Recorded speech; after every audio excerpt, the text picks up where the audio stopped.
எல்லா தமிழ் சொந்தங்களுக்கும் வணக்கம். நான் வந்து உங்கள் எஸ் வெங்கடேஷ். அதாவது இந்த வீடியோ ஷூட் பண்ணுறதுக்கான முக்கிய காரணம் என்ன அப்படின்னு சொல்லிட்டு இந்த வீடியோ நான் தெளிவுபடுத்துகிறேன். அதாவது 2 விஷயத்துக்காக நான் இந்த வீடியோ ஷூட் பண்ணுறேன். 2வது விஷயம் என்ன அப்படின்றத வீடியோ நீங்கள் பார்க்கும்போது உங்களுக்கு தெரிஞ்சுக்கும். மொதல் விஷயம் வந்து அதாவது நாளைக்கு பார்த்தீங்கன்னா கிட்டத்தட்ட செப்டம்பர் 5 டீச்சர்ஸ் டேன்னு சொல்லுவாங்க. மாதா பிதா குரு இவங்க எல்லாரும் தெய்வத்துக்கு சமானமாக முந்தைய காலகட்டத்தில் வணங்கப்பட்டது. ஆனால் இன்று இருக்கும் காலகட்டத்துக்கு நான் உட்பட தாய் தந்தையை உடுத்தலுங்க, நம்மளுக்கு வழிகாட்டியா இருக்க டீச்சரை நம்ம எத்தனை பேர் வணங்கியிருக்கோம் அப்படின்னு சொல்லிட்டு நீங்களே உங்களை அனாலிசிஸ் பண்ணுங்க.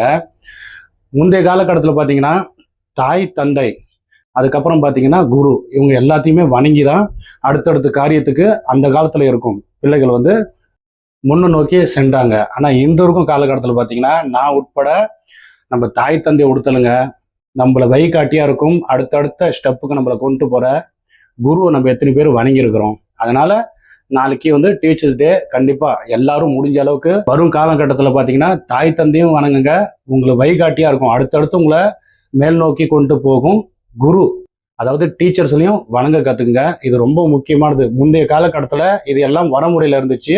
அடுத்தடுத்து காலகட்டத்தில் இது எல்லாமே அழிக்கப்பட்டது.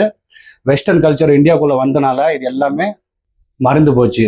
அதனால இனிமேட்டு இருக்கும் பிள்ளைகள் வந்து தயவு செஞ்சு சொல்றேன், மாதா பிதா குரு, அதாவது தெய்வத்தை நீங்க யாரும் கண் முன்னாடி நீங்க பார்க்க முடியாது. இவங்க தான் நம்ம தெய்வம். இனிமேலாவது இவங்களை வணங்குங்க, தயவு செஞ்சு கேட்டுக்கிறேன்.